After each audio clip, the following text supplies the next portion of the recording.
சற்று முன் கிடைக்கப்பெற்ற மிக முக்கியமான செய்தி ஒன்று வெளியாகி உள்ளது. திமுகவின் மிக முக்கியமான மூத்த அமைச்சராக இருக்கக்கூடிய பொன்முடி அவர்களது சர்ச்சை பேச்சு சமூக வலைதளங்களில் வைரலாக பரவியதை தொடர்ந்து அவரது பொதுச் செயலாளர் பதவி பறிக்கப்பட்டிருக்கிறது.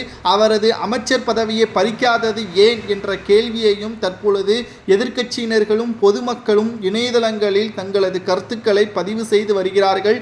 திமுகவின் மிக முக்கியமான எம்பி கனிமொழி இதற்கு கண்டனத்தையும் தெரிவித்திருக்கிறார். பொன்முடி செய்தது தவறுதான் என்பதையும் அழுத்தம் திருத்தமாக கூறியிருக்கிறார். ஆனால் முதல்வர் ஸ்டாலின் அவர்கள் மக்களின் கண் துடைப்பிற்காகவே இவரது பொதுச் செயலாளர் பதவியை பறித்திருக்கிறாரே தவிர இவரது அமைச்சர் பதவியை பறிக்காததற்கு காரணம் என்ன என்பதுதான் நமது கேள்வியாக இருக்கிறது. சரி, பொன்முடி அப்படி என்ன சர்ச்சை பேச்சை பேசியுள்ளார்? பலரும் திருத்தத்துடன் பேசி வருகிறார்கள். உண்மைத்தன்மையுடன் இந்த வீடியோவில் நாம் பார்க்கலாம்.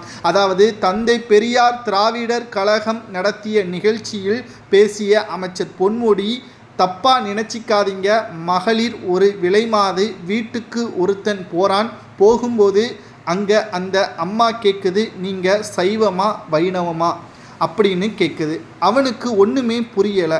அவன் பணம் எவ்வளவு, 5 கொடு 10 கொடுன்னு கேட்டால், ரைட்டு என்னடா இங்கு வந்திருக்கிறோம், நாம் ஒரு விலைமாது வீட்டுக்கு வந்திருக்கிறோம் என்று அவன் நினைப்பான். ஆனால் சைவமா வைணவமானு கேட்குறாங்க அப்படின்னு கேட்டேன். அந்த அம்மா சொல்லிச்சு, சைவம்னா படுத்துக்கிறது, வைணவம்னா நின்றுக்கிறது, நின்னா 5 படுத்தா 10ன்னு சொன்னா என்ற பேச்சு சமூக வலைதளங்களில் வைரலாகவே பரவி வருகிறது. ஒரு மூத்த அமைச்சர், அதுவும் கல்வித்துறை அமைச்சராக இருந்து தற்பொழுது ஒட்டுமொத்தமாக தன்னுடைய பேச்சால் சர்ச்சைக்குரிய செயலாக மாறியிருக்கிறது.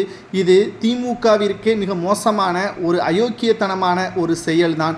கல்வித்துறை அமைச்சராக இருந்தபொழுது இவர் என்னவெல்லாம் செய்திருப்பார் என்பதும் சமூக வலைதளங்களில் பொன்முடி அவர்களை பற்றியும், அவர் சிறைக்கு செல்லக்கூடிய ஒரு சூழல் ஏற்பட்ட பொழுது வயது மூப்பின் காரணமாக ஜாமீனை பெற்று தற்பொழுது அமைச்சராக இருக்கிறார். திமுகவின் இருக்கக்கூடிய அமைச்சர்கள் பணத்தின் மீதுதான் மோகமாக இருப்பார்கள் என்று பார்த்தால் அயோக்கியத்தனம் செய்யக்கூடிய வகையிலும் இவர்கள் இருப்பதாக நம்மால் பார்க்க முடிகிறது. தற்பொழுது மிக மோசமான செயலில் ஈடுபடக்கூடிய அமைச்சர் பொன்முடி இருக்கலாம் என்றும் அவரது வனத்துறை அமைச்சர் பதவியை பறிக்க வேண்டும். ஏற்கனவே அவர் கல்வித்துறை அமைச்சராக இருந்துள்ளார். அப்பொழுது இவர் என்னவெல்லாம் செய்திருப்பார்? தற்பொழுது வனத்துறை அமைச்சராக மாற்றப்பட்ட போதும் கூட இவரது பேச்சுக்கள் அடங்கவில்லை. சமீபத்தில் கூட பெண்களுக்கு அனைவரும் இலவச பேருந்து என்று தமிழக அரசு கூறியது. ஆனால் அதை கொச்சைப்படுத்தும் விதமாக ஓசி என்று கூறி அவமானப்படுத்தினார். அவர்களா கேட்டார்கள், நீங்கள் தானே கொடுத்தீர்கள் என்றும் பலரும் எதிர்ப்புகளை தெரிவித்திருக்கிறார்கள். பொன்முடிக்கு என்ன தண்டனை கொடுக்கலாம் என்பதை கூறுங்கள்.